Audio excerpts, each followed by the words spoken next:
What you do in the book, which is really interesting, is to analyse various periods of history in which people have been either branded or convicted as traitors. One example, for example, the misguided loyalty to slavery among some who thought themselves patriots during that era and who committed acts of betrayal because of their beliefs. And you contrast that with Trump's alignment with a foreign power, that being Russia. How do you weigh up, given the differing times, the differing values, which is worse? How do you define who is the worst of the traitors? Well, there are a variety of ways, because clearly every era has its own ethos and has its own defining issues. When Benedict Arnold betrayed the United States wasn't the United States. The people who were leading the revolution were seen as, leading an insurrection against the king. There were many people in the United States who were loyalists. So Benedict Arnold did not seem, far outside the norm for some communities within the United States. You have to view it in that context. In the context of the Civil War, you have an interesting contrast because, on the one hand, the first conviction for treason during the Civil War was of a guy named John Brown, who led a small rebellion in Virginia to try to free the slaves. And the government of Virginia hanged him. And, was he a traitor? Well, to the government of Virginia he was, but in retrospect, he was a hero because he was trying to free the slaves. The government of the Confederacy, by the time the end of the Civil War rolled around, which at that time was the bloodiest war that had ever been fought on the planet Earth, there was a kind of no appetite in the US government to go and, hang all these people. And so they were set free. Their treason, trying to tear apart the United States, was among the worst in US history.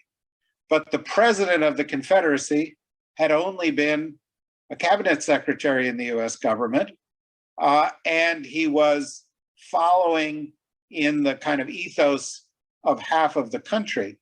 Donald Trump was president of the United States. He took an oath to preserve, protect, and defend the Constitution. He was given massive amounts of resources to do that. And he is the only person at that level who has betrayed the country. And unlike Benedict Arnold, who was seeking to maintain the status quo, or Jefferson Davis and the Confederates, who were seeking to maintain the status quo, Donald Trump embraced the most widely acknowledged enemy of the United States, the former Soviet Union, Russia, a country headed by a former KGB officer, a country known to want the destruction of the US. And he said, if you guys can help me get elected, we'll change the nature of the relationship. So because he was the highest officer to betray the country, because he betrayed the country most egregiously with the most egregious foreign power, and because of the potential damage he has subsequently done to US democracy, I would rate his betrayal at the top of the list. One of the other really interesting elements of this book is that sense of history repeating. The word unprecedented is something that is used a lot these days, but what you point out is that a lot of what's currently happening has happened before. And you talk about deep state activity and the use of the news media back in the old days in various ways. Can you just describe some of that early media manipulation and how that was used? Well, we always, in the United States, we have this kind of church of the founding fathers. They're considered to be these kind of larger than life creatures. All of them are perfect. We only ever see them carved out of marble. And when you go back and see how they conducted themselves, it was a lot like today. when Thomas Jefferson, again, one of the sainted founders of the United States, author of the Declaration of Independence, became America's first Secretary of State, he hired a guy to work in his State Department to put out pamphlets attacking his enemy, Alexander Hamilton, the Secretary of the Treasury. And Alexander Hamilton hired another guy to put out pamphlets attacking Thomas Jefferson. And Thomas Jefferson's supporters identified a guy with whom Alexander Hamilton had an affair with his wife and built a scandal about that. And Alexander Hamilton's supporters identified the fact that Jefferson was having an affair with one of the slaves that he owned. And they and up and up and up. And you say, well, that's pretty terrible. That sounds a lot like today. It even goes further. The second Secretary of State, who, by the way, was Thomas Jefferson's cousin, because it was a small country and everybody was kind of cousins then. The second Secretary of State was, like Jefferson, kind of loyal to the French, whereas Hamilton and the others wanted to build a better relationship with the English after the war.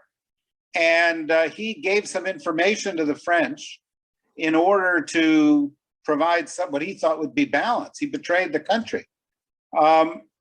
Washington fired him for being a traitor.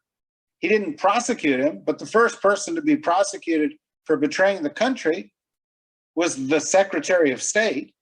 And Jefferson, the former Secretary of State at the time, accused Washington of being senile for doing it. So, I mean, it was pretty awful, pretty rough and tumble. And, in that respect, probably quite similar to early Australian politics.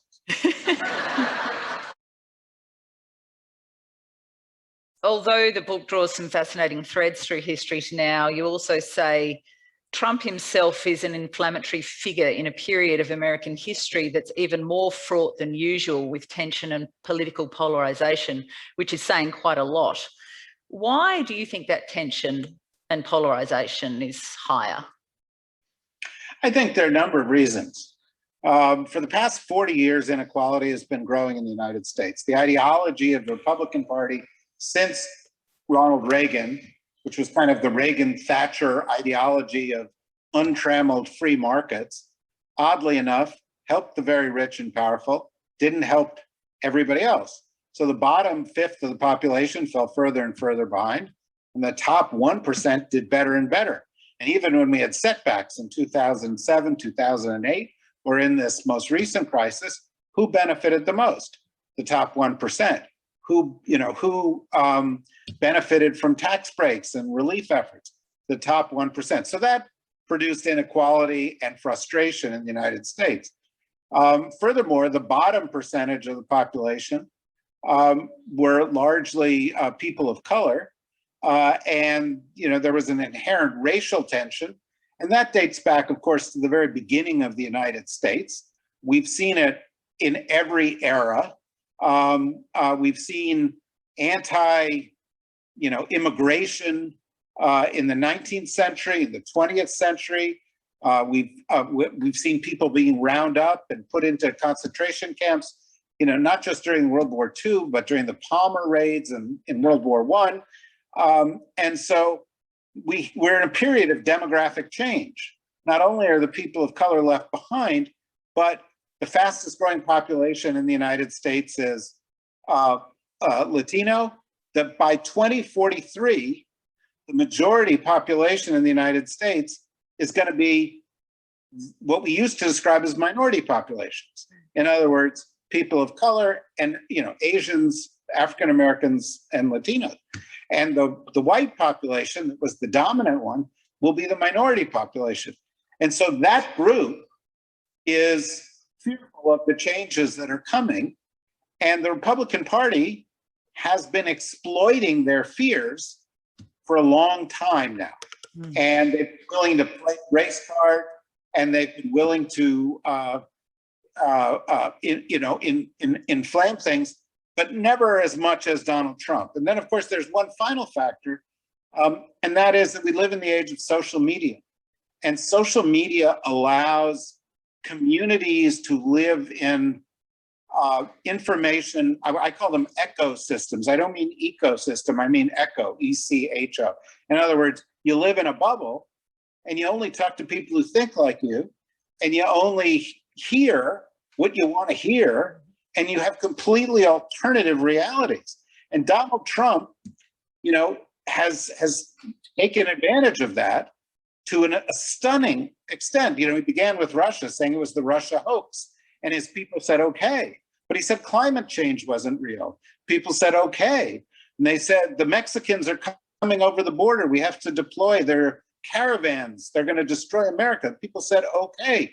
He was kind of anti-science. He was kind of anti-history, to the point that right now, a poll came out this week, 70% of Republicans in the United States believe that Donald Trump actually won the November 2020 election, which he lost by millions of votes. You know, it's been challenged in over 60 courts. He lost every case.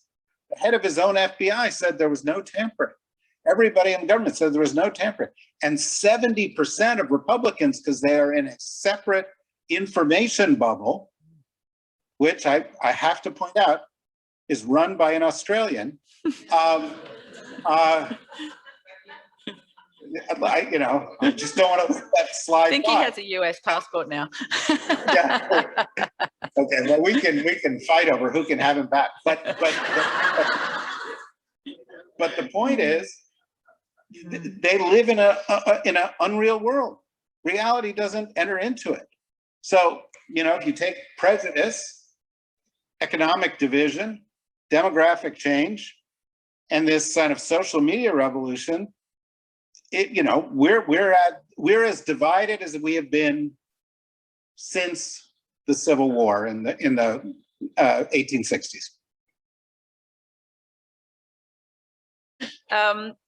Just looking at the positive, do you think there have been positive outcomes, or perhaps I might better call them spin-off effects of Donald Trump's presidency? Well, he's not president anymore, so I'll start with that. I think, you know, he's been revealed to some number of people. It's led to a highly competent, focused administration in which the current president distinguishes himself from the last president by not much mentioning the last president, by staying off of social media, and by focusing on the people who've been neglected. And, you know, it's a remarkable thing, and I don't know how long it's going to last, but he has really managed to turn around the response to COVID. So the United States in December was seen as a laggard and contributing to the global problem with COVID. And today, the United States response on the vaccine is the world leader, and people are looking to the help for assistance on it. He's brought help to a lot of those people. And in instance after instance, his policies have 60, 65, 70% support among the US people. So, this is because he's the anti-Trump, essentially. And, you know, he's got the most diverse administration in US history. 58% of the appointments have been women. More people of color than any administration in history. Highly competent. And, you know, so that's a positive. If there is accountability for Trump, and we set a precedent that you can't do some of the things that he did, that would be a positive. And, you know, I think in some parts of the world, having US influence decrease is not a bad thing.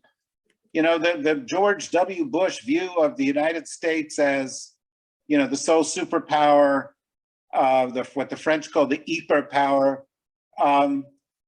that's not in anybody's interest. It's not in the US interest, and it's not in the interest of the world. Yeah. I mean, just on that, in Joe Biden's administration, there's a higher proportion of women and non-white people than his three predecessors. So, you know, I wonder, would that have happened if it wasn't for Donald Trump? I don't think so.